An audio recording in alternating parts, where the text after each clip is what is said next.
When I first moved out of my parents' house, I was desperate to find an affordable apartment. I ended up renting a tiny one-bedroom in an older building on the outskirts of town.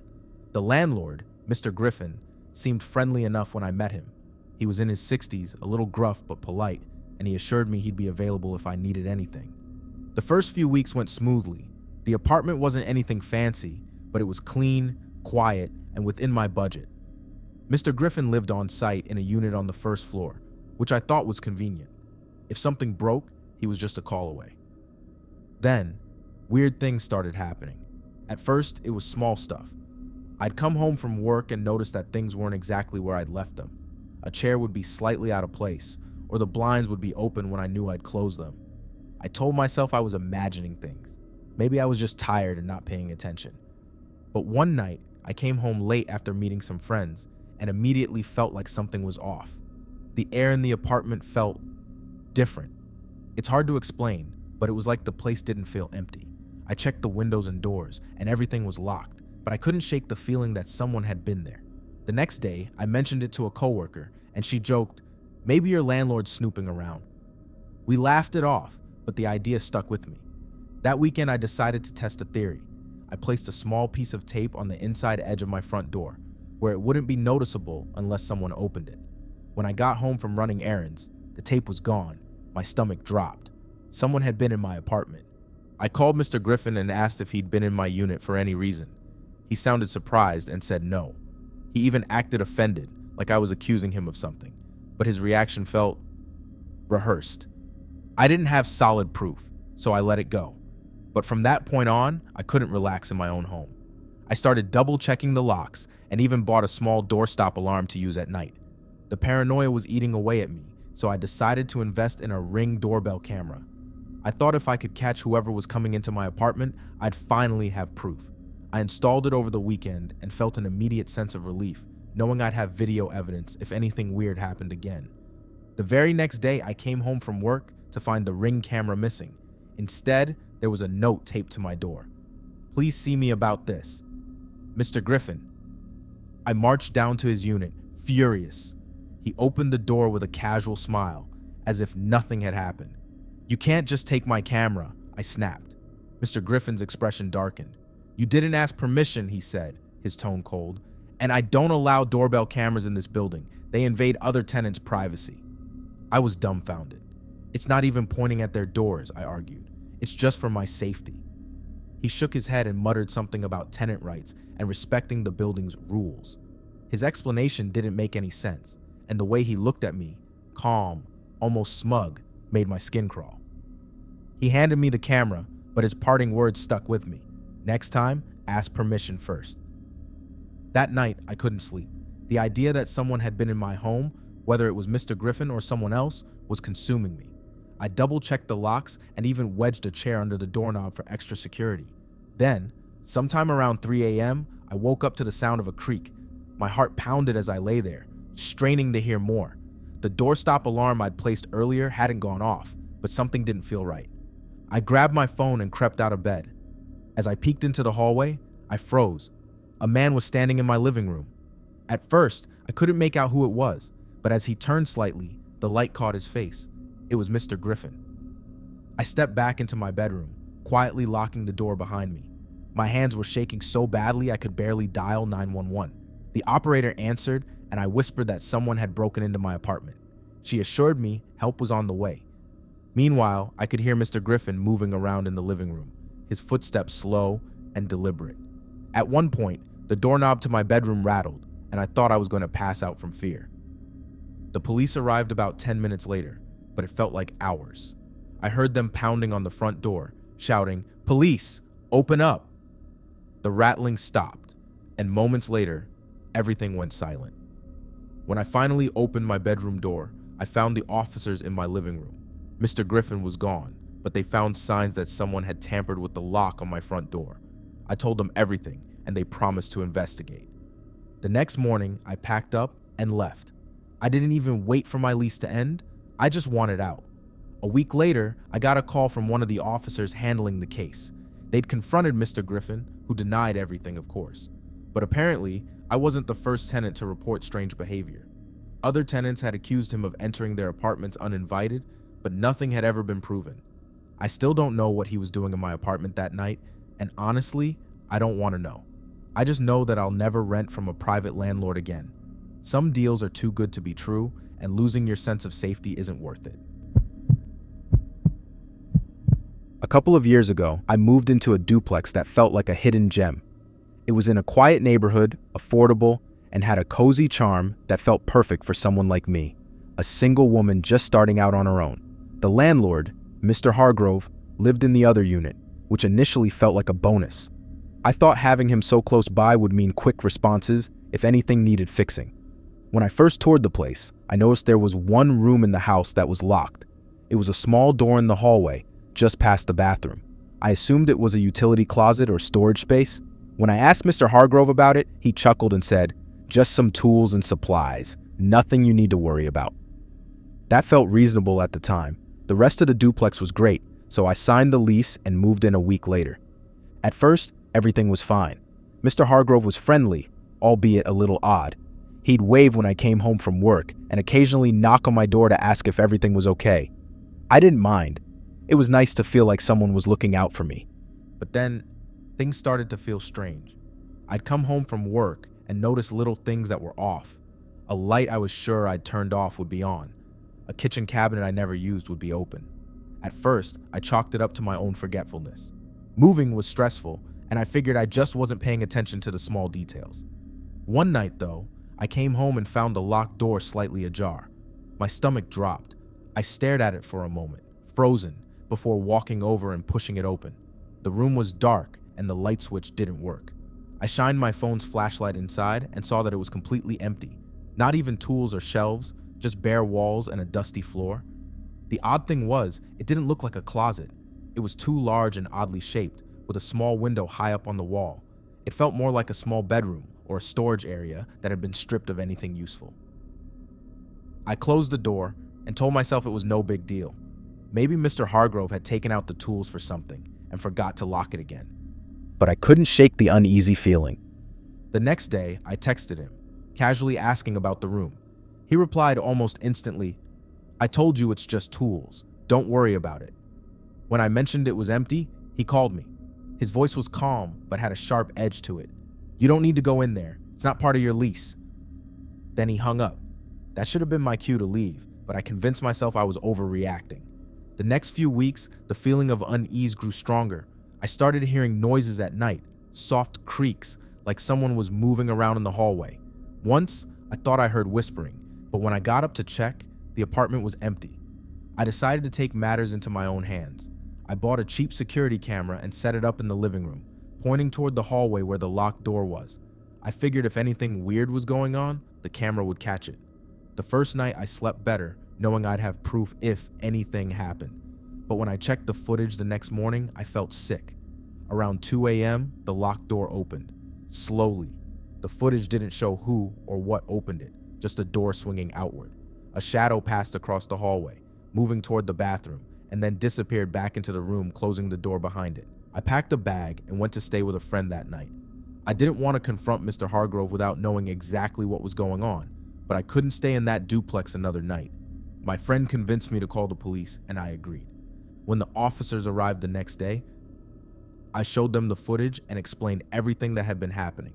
They knocked on Mr. Hargrove's door, but he didn't answer. Eventually, they used the key to unlock the mysterious door in my unit, and what they found still haunts me. The room wasn't empty anymore. There was a small cot, a camera tripod, and a stack of notebooks. The officers flipped through the notebooks and found detailed logs of my daily routine. What time I left for work, when I got home, what I watched on TV. There were even notes about my outfits and who I talked to on the phone. They found a crawl space behind one of the walls that connected to Mr. Hargrove's unit. He'd been using it to come and go, watching me from the shadows. They eventually found him in his unit, hiding in a locked bathroom. He was arrested on the spot. I later learned that Mr. Hargrove had done this before. He'd rented out his duplex to single women, spying on them and keeping logs of their lives. I was the first tenant to catch him, and he was charged with multiple counts of stalking and breaking and entering. I moved out immediately and haven't lived alone since. The thought of someone watching me in my own home still keeps me up at night. If I've learned anything, it's to trust your gut and never ignore the red flags, no matter how friendly someone seems. A couple of years ago, I moved into a small apartment in a converted 3-story house. It wasn't much, but it was perfect for me. A single woman trying to make it on her own. The landlord, Greg, lived on the first floor and seemed like an ordinary guy when I first met him. He was in his mid-40s, stocky, with a friendly smile and an overly casual demeanor. During the tour, he assured me that the building was safe and quiet and told me to contact him directly if I ever needed anything. At first, everything seemed fine. Greg greeted me with a friendly wave whenever I came home, and he even helped me carry in a few boxes on moving day. I thought it was nice to have such a hands-on landlord, someone who genuinely seemed to care about his tenants. But Greg's friendliness quickly became too much. It started small. He'd text me almost daily, asking how I was settling in or if there was anything I needed. "Don't hesitate to call me, okay? I'm always here," one of his texts read. I thought it was just him being attentive at first, but the frequency of the messages made me uneasy. Still, I replied politely, not wanting to offend him. Then, one afternoon, I came home to find a bouquet of flowers sitting on my doorstep. There was no note, but when I texted Greg to ask if he'd left them, he replied, "Just a little something to brighten your day." It felt weird, but I told myself he was just being kind. A week later, he left a bottle of wine and a handwritten card that said, "You deserve to relax. Let me know if you'd like to share this over dinner sometime." That's when the unease really set in. I sent a short text thanking him, but made it clear I wasn't interested in anything more than a professional relationship. Greg didn't take the hint. He started finding excuses to come up to my unit. Once, he knocked on my door, claiming he needed to check the water pressure in my bathroom. Another time, he said he'd heard a noise coming from my unit and wanted to make sure everything was okay. He was always overly friendly, lingering just a little too long and asking increasingly personal questions. One time, he casually mentioned, "You work late a lot, must get lonely coming home to an empty place." I started feeling like I couldn't relax in my own home. I avoided him as much as possible, rushing past his door when I came home and ignoring his texts. But Greg wasn't the type to take silence as an answer. One evening, he knocked on my door holding a box of pastries. "Just thought I'd stop by and see how you're doing," he said with a smile that didn't quite reach his eyes.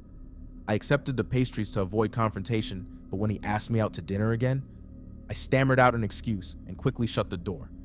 That's when things took a darker turn. A few days later, Greg texted me, saying, "If you ever need help with rent, let me know. I could cut you a deal."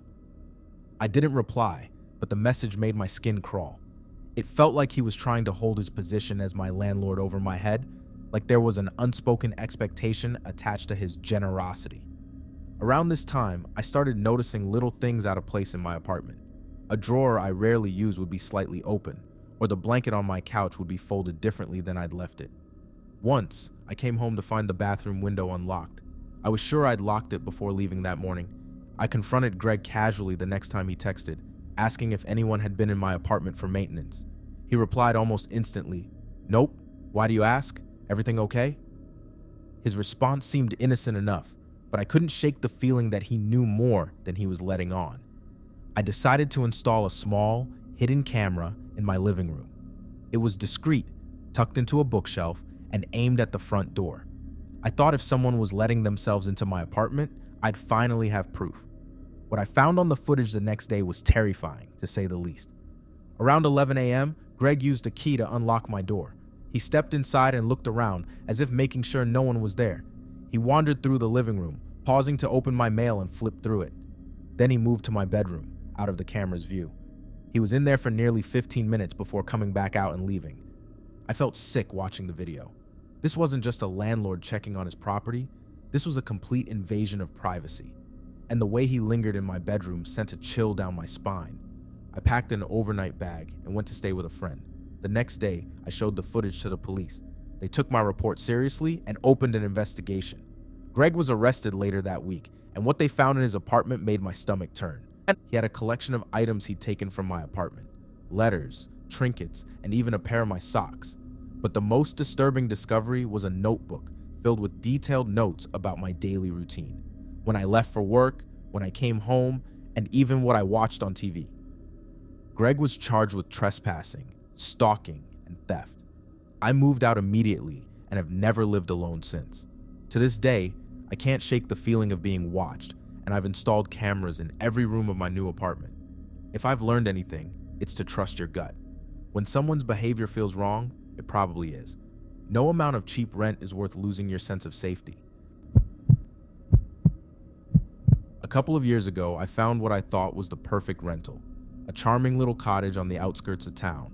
It was secluded enough to feel peaceful, but close enough to the city that I could easily commute to work. The landlord, Eric, was a quiet man in his 50s, who seemed harmless during the walkthrough. He mentioned that he lived just down the road and handled all the maintenance himself. At first, everything was fine. Eric mostly kept to himself, only texting occasionally to check if everything was okay or to ask if I needed anything. The cottage was cozy, the rent was affordable, and the wooded surroundings were serene. I'd often sit on the porch with a cup of coffee, listening to the birds and enjoying the quiet. But about 2 months in, strange things started happening in the neighborhood. I began hearing about a string of burglaries in the area.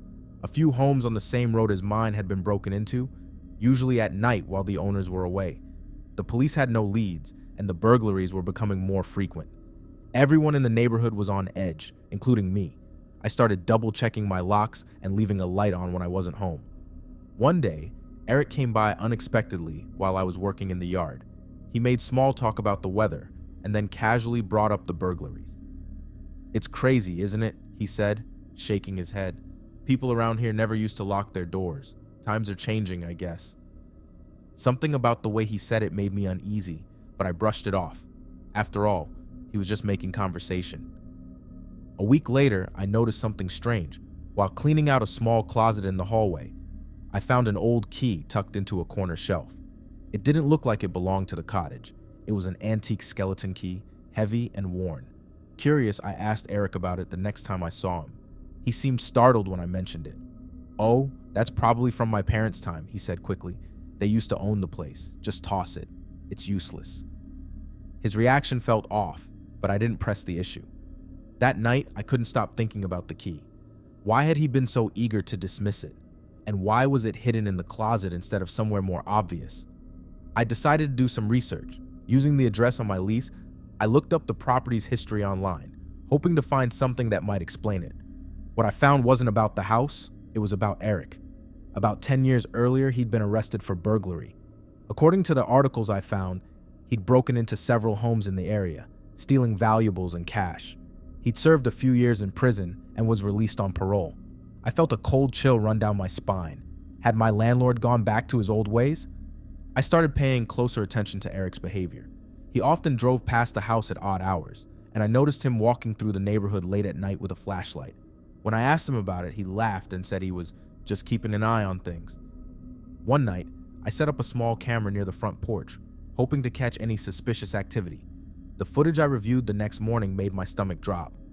At around midnight, Eric appeared on the camera. He wasn't walking to my door, but heading toward the woods behind the house, carrying a large bag. He disappeared into the trees and didn't return for nearly 2 hours. The next day, I found fresh footprints leading from the woods to a side window of the house next door, a house that had been burglarized the previous week. I called the police and showed them the footage, explaining my suspicions. They took my report seriously and launched an investigation. A few days later, they arrested Eric after finding stolen items in a shed on his property.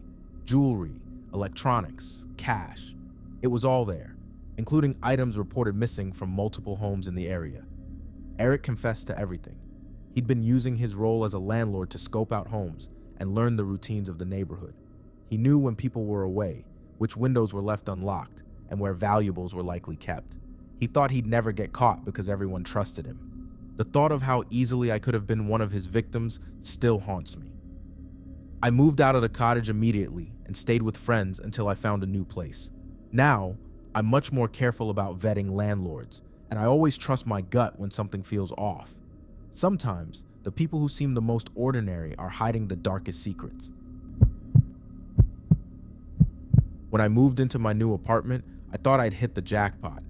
It was in an older building with high ceilings, hardwood floors, and a rent price that seemed too good to be true.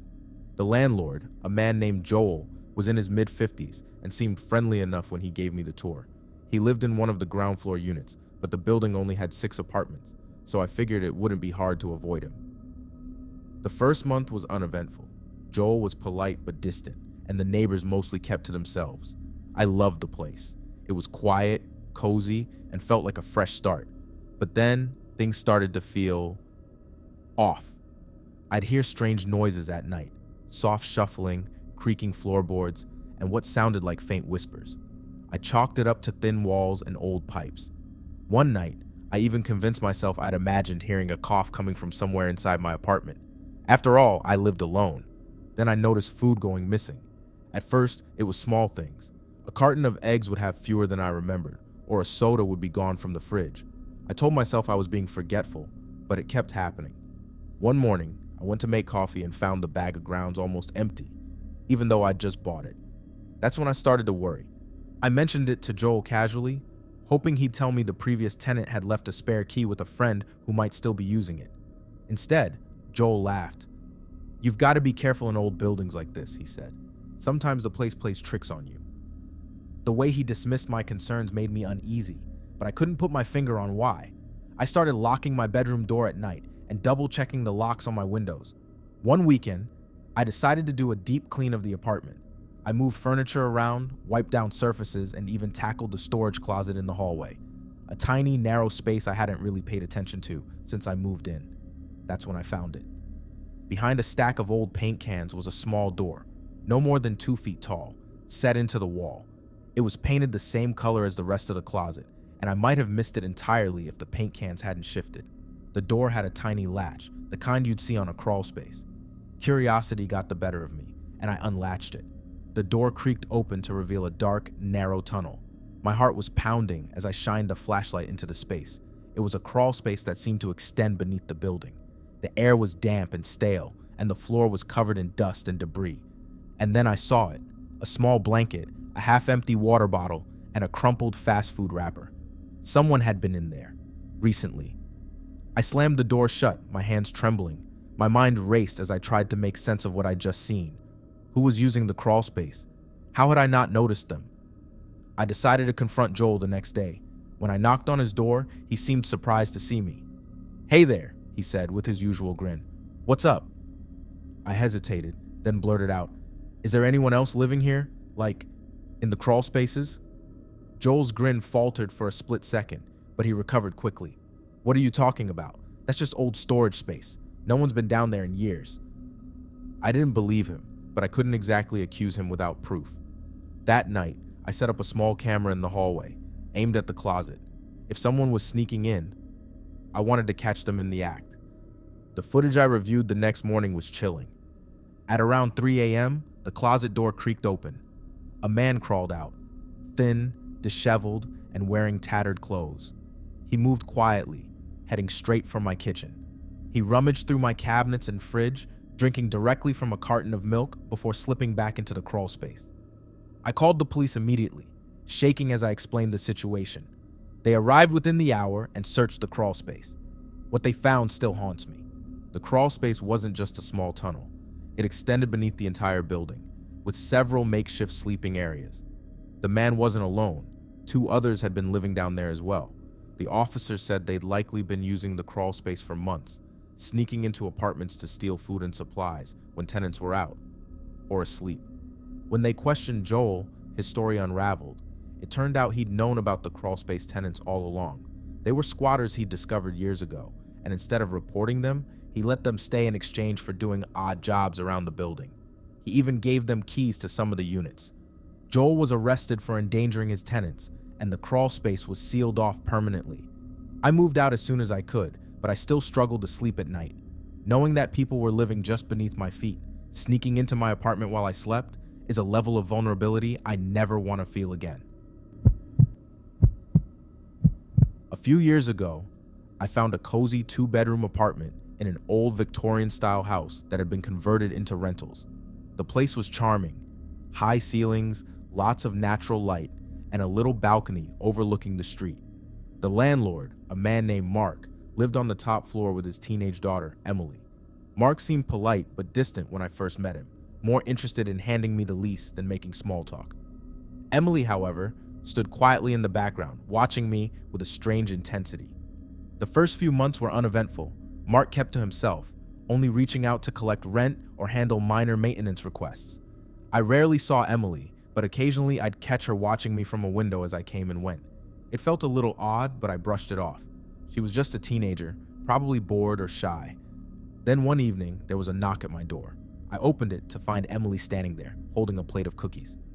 "Hi," she said softly, her eyes darting around nervously. "I made these for you. I thought you might like them." I thanked her, a little surprised, and she lingered in the doorway. "Do you live here alone?" she asked suddenly. "Yes," I replied, hesitating. "It's just me." She nodded, her face unreadable. "It must get lonely." I forced a polite smile and told her I was fine, hoping she'd leave. She handed me the plate and walked away without another word. Something about the encounter left me unsettled, but I convinced myself she was just socially awkward. Over the next few weeks, Emily started showing up more often. She'd knock on my door with excuses, asking to borrow something, offering baked goods, or claiming she just wanted to say hello.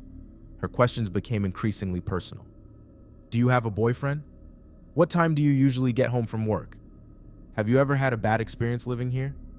Each time, I tried to brush her off politely, but her visits left me feeling uneasy. Her presence was intrusive, and I started dreading the sound of her knocking.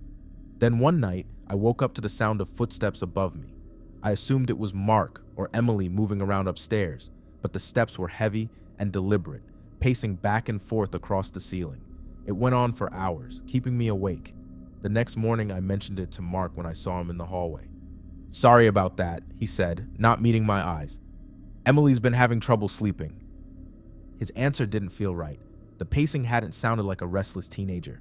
It sounded purposeful, almost angry. A few days later, I came home to find my balcony door slightly open. I was sure I'd locked it before leaving, but I told myself I must have forgotten.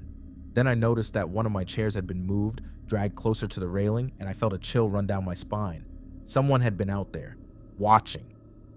I texted Mark immediately, asking if he or Emily had been in my apartment for any reason. He replied a few minutes later, "Of course not. That's your private space. Is something wrong?" I didn't want to accuse them outright, so I just said everything was fine. But after that, I started noticing more unsettling signs. A coffee cup I hadn't used was sitting in the sink.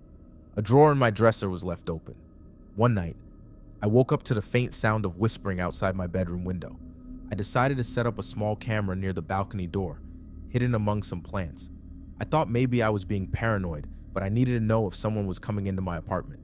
The footage I reviewed the next morning made my stomach drop. Around midnight, Emily appeared on the balcony. She was holding a flashlight and pressed her face against the glass, peering inside. After a few minutes, she slid the door open and stepped into my apartment.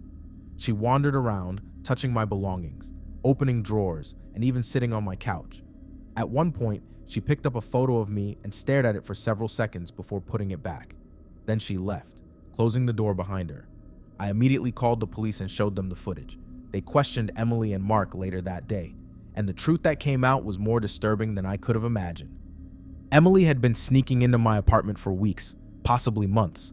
Mark admitted he'd known about it, but hadn't done anything to stop her. He claimed she was curious and just wanted a friend.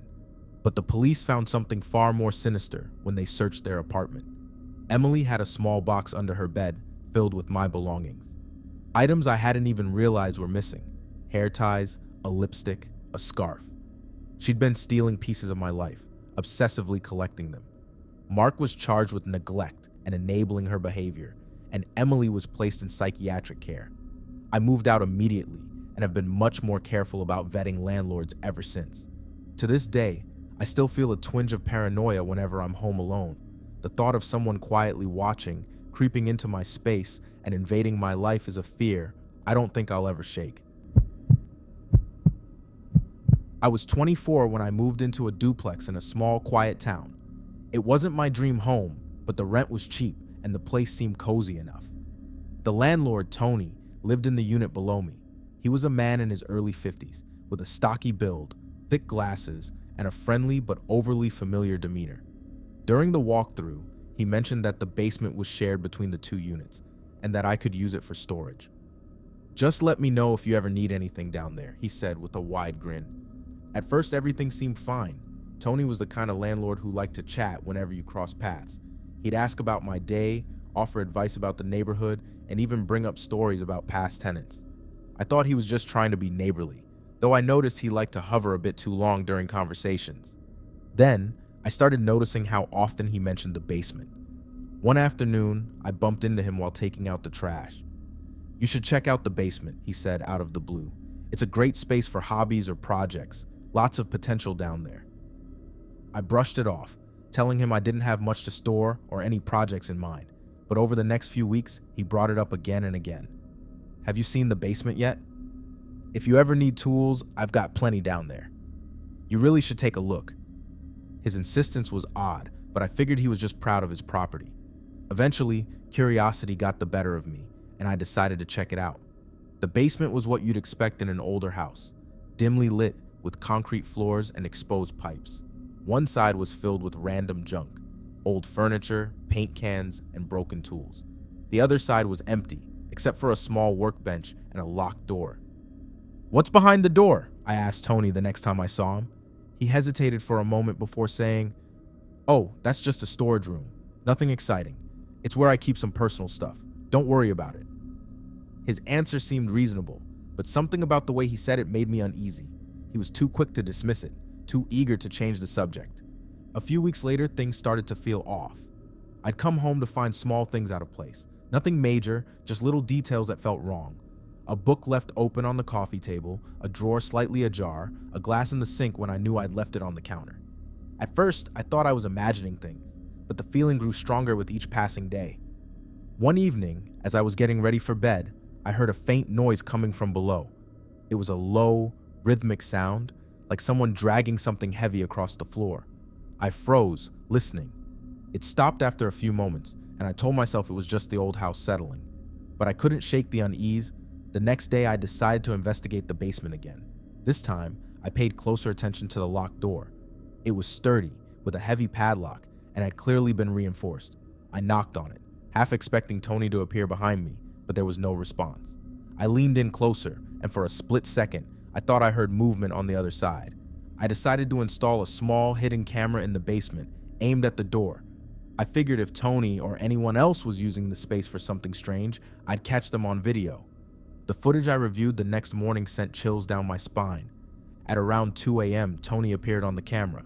He was carrying a large duffel bag and unlocked the door with a key. He went inside, leaving the door slightly ajar. A few minutes later, he came back out empty-handed. He paused in the middle of the basement, looked directly at the camera, though I'm sure he couldn't see it, and then walked back upstairs. I called the police immediately. They arrived within an hour and searched the basement, including the locked room. What they found inside still haunts me. The room was filled with photographs and videotapes. The photos were of me, candid shots taken through my windows, at the grocery store, even at work. The tapes were surveillance footage from hidden cameras he'd installed in my apartment. They found a small cot in the corner, along with food wrappers and personal items that suggested he'd been spending time in the room. Tony was arrested on the spot. During the investigation, the police discovered that I wasn't his first victim. He'd been secretly filming and stalking tenants for years, using the basement as his hideout. I moved out the same week and stayed with friends until I could find a new place. The thought of being watched, of my landlord invading my privacy so intimately, still makes my skin crawl. Now, I make sure to research every landlord thoroughly before signing a lease. No apartment, no matter how cheap, is worth living under the shadow of someone else's obsession. After years of city life, I was eager to find a quieter place to live. I ended up renting a quaint one-bedroom cottage just outside of town, surrounded by trees and tucked away at the end of a long gravel driveway. It felt like the perfect escape from the noise and chaos of urban living. The landlord, a man named Tom, lived in the main house just up the hill. Tom was in his late 50s, with a friendly but slightly awkward demeanor. When I toured the cottage, he talked endlessly about the property, how he'd renovated the cottage himself, and how much he loved the privacy of the area. He mentioned that he had security cameras around the property, but assured me they were just for safety. I didn't think much of it at the time. For the first few weeks, everything was perfect. The cottage was cozy, the neighbors were far enough away that I rarely saw anyone, and the wooded surroundings made it feel like my own little haven. Tom checked in via text occasionally, asking if everything was working properly, but he mostly left me alone, until he didn't. It started with the lights. One evening, as I sat on the couch reading, I noticed the porch light flicker. At first, I thought it was just a wiring issue, but then it flickered again. On, off, almost like someone was playing with the switch. I stepped outside to check, but there was no one there. When I mentioned it to Tom the next day, he laughed and said, "Oh, must have been the wind messing with the wiring. I'll take a look." The flickering stopped after that, but other odd things began happening. I'd come home from work and find the kitchen window slightly open when I was sure I'd left it closed. Once, I found a coffee cup on the counter that wasn't mine. I started to feel uneasy, like my space wasn't entirely my own. Then came the text messages. One night, I got a message from Tom. "Saw you got home late. Everything okay?" I frowned at the screen. How did he know when I got home? The driveway wasn't visible from his house, and I hadn't heard or seen him outside. "Yes, everything's fine," I replied, trying not to sound as unsettled as I felt. Over the next few days, his messages became more specific. "Looks like you were busy in the garden today. The plants are coming along nicely. I noticed your porch light was on all night. Want me to check the timer for you?" Each time I'd glance around, trying to figure out how he was seeing these things. The cameras. It had to be the cameras. When I'd moved in, Tom had pointed out a couple of small, weathered security cameras near the driveway and at the entrance to the property. He'd assured me they were for monitoring who came and went, nothing more. But now I was starting to wonder if there were more cameras he hadn't mentioned. I decided to do a little investigating. That weekend I walked around the property, looking for anything unusual. It didn't take long to find it. Hidden in the eaves of the porch was a small, barely noticeable camera, aimed directly at my front door. Another was tucked into the branches of a tree, pointing toward the backyard. My stomach turned as I realized how much of my life he'd been watching. I confronted Tom the next day. "Are there cameras pointing at my house?" I demanded. He didn't even try to deny it. "It's for security," he said, his tone defensive. "This is my property and I need to make sure everything's safe." "Safe for who?" I shot back. "You've been watching me without my knowledge." Tom shrugged. "I'm just looking out for you. A single woman living out here on her own, it's dangerous." I didn't believe a word of it. Furious, I told him I'd be removing the cameras and contacting the authorities. He looked me dead in the eye and said, "If you do that, you'll regret it." That night, I packed a bag and stayed with a friend. I couldn't stand the idea of being under his constant surveillance, and the way he'd threatened me made it clear I couldn't trust him. The next morning, I returned to gather my things and found a note pinned to the front door. "You can't hide forever." I reported him to the police, but there wasn't much they could do without hard evidence that he'd done something illegal. However, I wasn't taking any chances. I moved out immediately, leaving the cottage and the creepy landlord behind. To this day, I'm cautious about where I live and who I rent from. I've installed cameras of my own in every place I've lived since, not to watch others, but to make sure no one's watching me. Some people take Landlord to a whole new level, and when you feel like someone is watching, trust your instincts. You're probably right. When I moved into a quaint little house on the edge of town, I thought I'd finally found the perfect place. The house had charm, bright windows, a cozy porch, and just enough space to feel like home. My landlord, Chris, lived a few streets over and had seemed helpful and friendly during the lease process. He emphasized how he loved the neighborhood and took pride in the properties he managed. "Anytime you're out of town, let me know," he said during the walkthrough. "I can keep an eye on the place, maybe water the plants or feed any pets. I like to help out where I can." At first, I thought it was a generous offer. Chris seemed genuinely invested in his properties and went out of his way to make sure I felt settled. When I had a small issue with the plumbing, he showed up the same day with tools in hand, fixed it quickly, and even left behind a bottle of wine as an apology for the inconvenience. He seemed like the dream landlord, but his insistence on helping out whenever I was away started to feel strange. The first time I went out of town for a weekend, I casually mentioned it to Chris during a conversation about the weather. His eyes lit up. "Oh, I can check on the house for you," he offered. "Make sure everything stays safe." I hesitated but didn't see the harm. When I returned, everything seemed fine, though I did notice a faint smell of cleaning products in the living room, like someone had wiped down the counters or mopped the floor. I figured Chris was just being thorough and didn't think much of it. The second time I went away, Chris offered again. This time, he seemed even more eager. "Don't worry about a thing," he said. "I'll make sure the place is exactly as you left it." When I got back, I noticed subtle changes, things that didn't quite add up. A throw pillow on the couch was in a different position. The bathroom towels were folded differently than I usually folded them. I told myself I was imagining it, but the feeling lingered.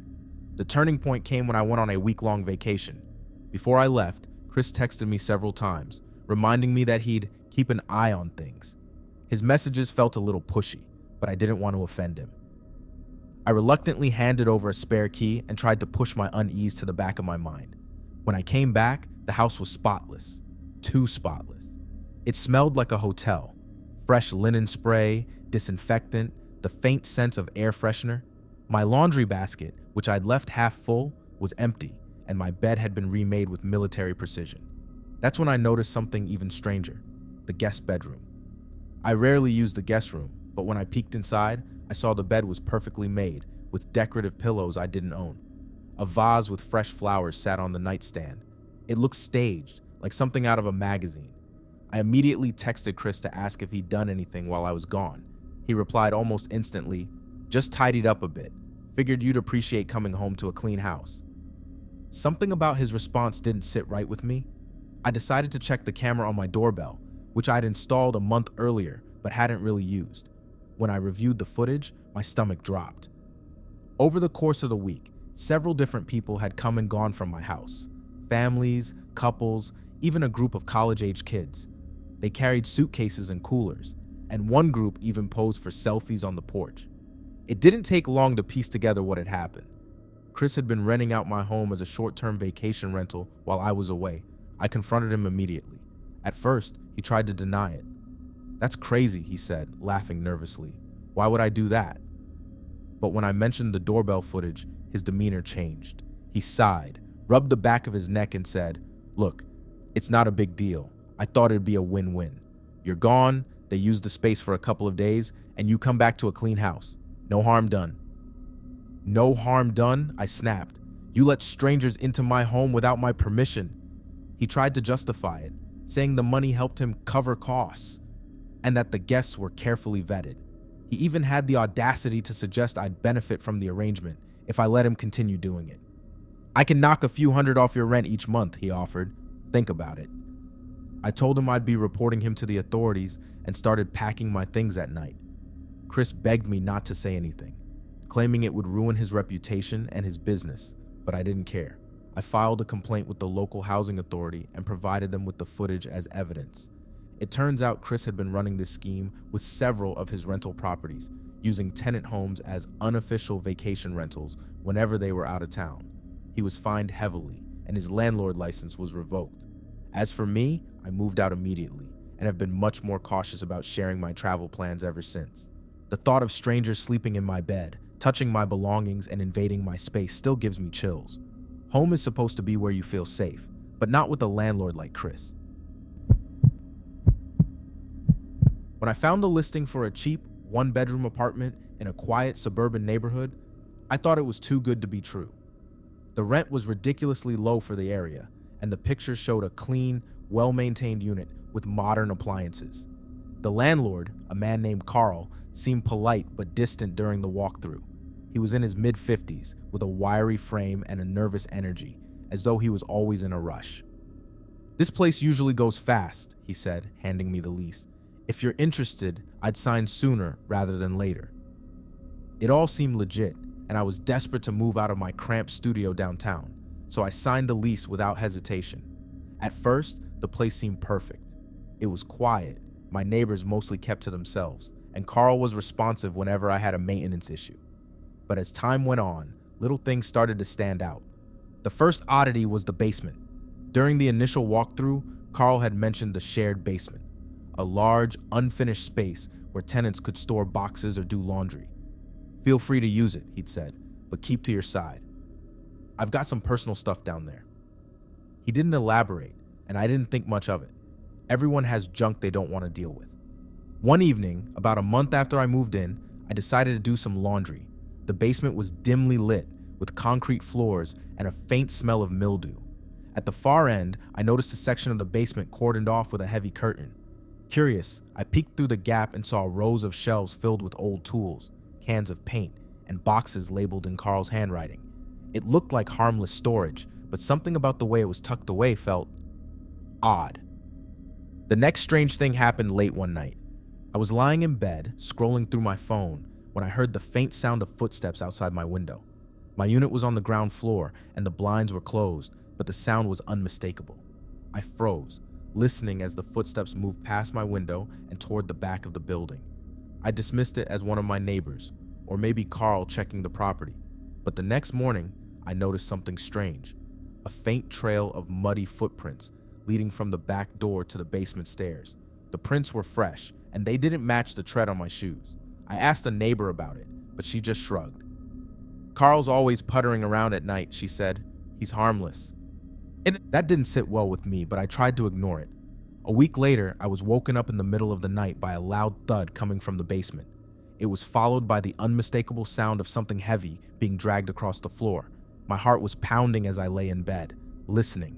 The noise continued for what felt like an eternity before finally stopping. The next morning, I confronted Carl. "Hey, I heard some noise coming from the basement last night," I said. "Everything okay?" He gave me a tight-lipped smile. "Oh yeah, just moving some things around. Sorry if I woke you." His response didn't ease my nerves. Why would he be moving things in the basement at 2 in the morning? And what was he dragging? That afternoon, I decided to take another look at the basement. I knew I shouldn't invade Carl's privacy, but curiosity got the better of me. I peeked behind the curtain again, but this time I noticed something new. In the corner, partially obscured by a stack of boxes, was a large chest freezer. It was old and scratched, with a heavy padlock securing the lid. My stomach churned. Why would he need a padlock on a freezer? That night, I couldn't sleep. My mind kept racing, imagining what could be inside that freezer. Was it just food or something more sinister? The next day, I called a friend and told her everything. She laughed it off. "You've been watching too many crime shows," she said. "It's probably just old meat or something." I wanted to believe her, but I couldn't shake the feeling that something was very wrong. A few nights later, I got my answer. It was around 1 a.m. when I heard the noise again, the sound of something heavy being dragged across the basement floor. This time, I decided to see for myself. I grabbed my phone and crept downstairs as quietly as I could. The basement door was ajar, and I could see a faint light flickering from inside. I peeked around the corner and froze. Carl was standing by the freezer, his back to me, struggling to lift something heavy. It was wrapped in a black tarp, and whatever it was had a disturbingly human shape. My breath caught in my throat, and I stumbled backward, accidentally kicking a bucket that was leaning against the wall. The clang echoed through the basement, and Carl whipped around, his eyes wide with panic. "What are you doing down here?" he snapped, his voice shaking. I thought I heard something," I stammered, my heart pounding. Carl's face darkened, and for a moment, I thought he was going to come after me. But then he forced a smile. "You shouldn't be down here," he said. "It's not safe." I nodded quickly and backed away, my mind racing. As soon as I got back to my apartment, I locked the door and called the police. When they arrived, Carl tried to play it off, claiming the freezer contained expired meat and that I was overreacting. But when the officers forced the padlock open, they found more than just meat. The freezer was filled with garbage bags containing stolen items, jewelry, electronics, and even wallets. Carl had been breaking into neighboring homes, using the freezer to stash his loot until he could sell it. The heavy object I'd seen him dragging, it turned out to be a large sack of stolen tools, wrapped in a tarp to keep it quiet. Carl was arrested, and the police discovered he'd been running his burglary operation for years, using his properties as cover. He knew when tenants were away, which houses nearby were easy targets, and how to avoid suspicion. The thought of how close I'd come to becoming one of his victims still sends chills down my spine. I moved out immediately and have been much more cautious about landlords ever since. Sometimes, the cheapest rent comes with the highest price. A few years ago, I rented a modest one-bedroom apartment on the edge of a quiet suburban neighborhood. It wasn't flashy, but it was affordable, and the landlord, Mr. Charles, seemed like a reasonable guy. He was in his late 40s with a friendly demeanor and a no-nonsense attitude. During the walkthrough, he pointed out the key features of the place, gave me the rundown on utilities, and mentioned the detached garage at the back of the property. "The garage is off limits," he said casually. "I keep some personal things stored there. Just a heads up." It seemed fair enough. I had no need for the garage, and everything else about the apartment checked out. I signed the lease and moved in the following week. For the first few months, everything seemed normal. Mr. Charles would swing by occasionally to mow the lawn or do minor repairs, and the other tenants in the building were friendly but kept to themselves. I rarely thought about the garage until I started noticing strange activity. One night, I came home late from work and saw headlights shining through the backyard. At first, I thought it was one of the neighbors pulling into their parking spot, but the car didn't stop there. It drove down the narrow driveway and parked in front of the garage. Two men got out, opened the garage door, and disappeared inside. I sat in my car, watching, unsure of what to do. After about 20 minutes, the men came out carrying a large covered object, loaded it into the car, and drove off. The garage door remained open, but I couldn't see much from where I was parked. Something about the whole thing felt off, but I told myself it was probably just Mr. Charles picking something up and left it at that. A few nights later, it happened again. This time, I was in my apartment and heard the faint hum of an engine idling outside. Peeking through the blinds, I saw another car parked by the garage. This time, 3 men got out and went inside, staying for nearly an hour before leaving with another large object wrapped in a tarp. The pattern repeated over the next few weeks. Different cars would pull up to the garage late at night, stay for a while, and then leave with covered items. It became clear that something strange was going on, but I wasn't sure how to approach it. Was Mr. Charles running some kind of business out of the garage? If so, why all the secrecy? One night, curiosity got the better of me. After the latest group left, I waited a few minutes before slipping outside to investigate. The garage door had been left slightly ajar, and I could see a faint light glowing from within. My heart pounded as I crept closer, trying to stay quiet. Inside, the garage was meticulously organized, but the contents were unsettling. There were rows of shelves filled with sealed boxes, industrial equipment, and large coolers. On one table, I saw stacks of unmarked packages wrapped tightly in plastic.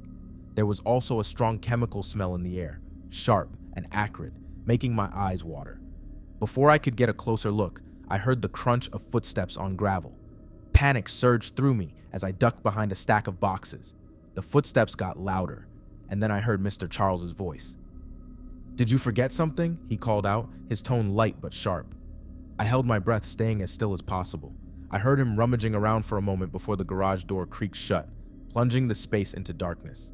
When I was sure he was gone, I slipped out the side door and ran back to my apartment. The next day, I debated what to do. I didn't have enough evidence to go to the police, and I didn't want to confront Mr. Charles directly, but my instincts told me whatever he was doing wasn't legal. That night, the activity at the garage intensified. More cars than usual came and went, and at one point, I heard shouting and the unmistakable sound of something heavy crashing to the ground. I decided enough was enough and called the police. When the officers arrived, they questioned Mr. Charles and searched the garage. What they found confirmed my suspicions, and then some. The garage was a front for a large-scale black market operation. Mr. Charles had been storing stolen goods, counterfeit items, and even illegal chemicals that required a hazmat team to remove. The packages I'd seen were part of an international smuggling ring, with Mr. Charles acting as the middleman. The activity in the garage had been escalating because authorities were closing in, and he was trying to clear out the evidence before they caught him. Mr. Charles was arrested, and the property was shut down as part of the investigation. I moved out immediately, not wanting to stick around and deal with the fallout. To this day, I'm much more cautious about landlords and strange behavior. Sometimes, what seems like an ordinary rental hides something far darker. And sometimes, the person you trust with your home is hiding secrets that could put you in serious danger. When I first moved into the small, 2-bedroom rental on the outskirts of town, I thought I'd found the perfect place. The neighborhood was quiet, the yard was fenced in, and the rent was affordable. The landlord, Mr. Peterson, was a man in his 60s with a calm, almost grandfatherly demeanor. He told me he'd owned the house for years and rented it out to good tenants to help with retirement. During the lease signing, he told me one thing that stuck out. If you ever see an unmarked van parked out front, don't worry. That's just me having some supplies dropped off for the property. At the time, it seemed innocent enough. He explained he did minor renovations to the house during gaps between tenants and had leftover projects he needed to finish. I didn't think much of it, but that small comment would come back to haunt me. The first month was uneventful. Mr. Peterson mostly stayed out of sight, only texting to remind me about lawn care or trash days. But then, one rainy evening, I saw the van. It was parked across the street, its lights off, with the windshield wipers quietly flicking away the drizzle. At first, I thought it belonged to a neighbor, but when I stepped outside to take out the trash, I noticed the driver inside. He was sitting completely still, staring at my house. I froze, unsure of what to do, but the moment he noticed me, he quickly started the van and drove off. The next day, I texted Mr. Peterson to ask about it. His response came quickly. "That's just one of the guys I hired to drop off some materials. No need to worry." It seemed like a plausible explanation, but something about it didn't sit right with me. The van hadn't looked like a delivery vehicle. There was no company logo, just plain white panels and tinted windows. A week later, I met one of my neighbors, an older woman named Marjorie, while I was gardening in the front yard. She struck up a conversation and asked how I was liking the house. When I mentioned Mr. Peterson, her demeanor shifted. "Be careful with that one," she said in a hushed tone, glancing around as if someone might overhear. "I've lived here for 20 years, and he's always been peculiar. Strange people coming and going at all hours. You wouldn't believe the rumors." I pressed her for details, but she just shook her head. "Just keep your eyes open," she said, before retreating to her own yard. After that, I started noticing other odd things. The van showed up more frequently, sometimes in the middle of the night, and it wasn't always the same one. Occasionally, I'd hear muffled conversations outside, low and hurried, followed by the sound of boxes being moved. One night, I stayed up late, determined to see what was going on. At around 2 a.m., I heard the familiar hum of an engine outside. Peeking through the blinds, I saw Mr. Peterson standing by the van with two other men. They were loading something into the back, large, heavy-looking boxes wrapped in black plastic. My stomach turned. What kind of supplies needed to be moved in the middle of the night? The next morning, I decided to investigate. The house had a small, unfinished basement that I rarely used. Mr. Peterson had mentioned it during the walkthrough, saying it was just for storage, but I couldn't shake the feeling that there might be more to it. When I opened the basement door, I was hit with a musty smell. The space was dimly lit by a single bulb, and the concrete floor was cracked and uneven. At first, everything seemed normal. Old paint cans, a few rusty tools, and some leftover wooden planks. But then I noticed a section of the wall that looked newer. The bricks didn't match the rest of the foundation, and there was a faint outline of a door frame. I ran my hand along the bricks, feeling for any gaps. To my surprise, one of them was loose. I pried it free, revealing a small, dark cavity. Inside was a plastic-wrapped package, about the size of a shoebox. My heart raced as I pulled it out and unwrapped it. The package was filled with cash, stacks of $100 bills, neatly bound with rubber bands. I quickly put the package back and replaced the brick, my mind racing. Was Mr. Peterson hiding money from illegal activity? Was he using the house to store contraband? That evening, I heard the van pull up again. This time, I decided to confront Mr. Peterson directly. When I stepped outside, he was standing by the van, talking to one of the men. He looked startled when he saw me. "What's going on here, Mr. Peterson?" I demanded, trying to keep my voice steady. "What are you storing in my house?" His expression darkened, and for a moment, I thought he might deny everything. But then he sighed. "You shouldn't have gone snooping," he said quietly. My stomach dropped. "What do you mean?" "Just stay out of it," he said, his tone cold. "You don't want to get involved." I backed away, retreating into the house and locking the door. That night, I packed a bag and stayed with a friend. The next morning, I contacted the police. The police searched the property and found several hidden compartments in the basement, all filled with cash and illegal goods. It turned out that Mr. Peterson had been running a money laundering operation for years, using the house and the vans as part of his scheme. The men who came with the vans were part of his network, moving money and goods between locations. Mr. Peterson was arrested, and the house was seized as evidence. I moved out immediately and have been much more careful about landlords ever since. The thought that I'd unknowingly lived in the middle of a criminal operation still haunts me. Sometimes, the quietest neighborhoods hide the darkest secrets, and the people you trust with your home might be hiding far more than you realize.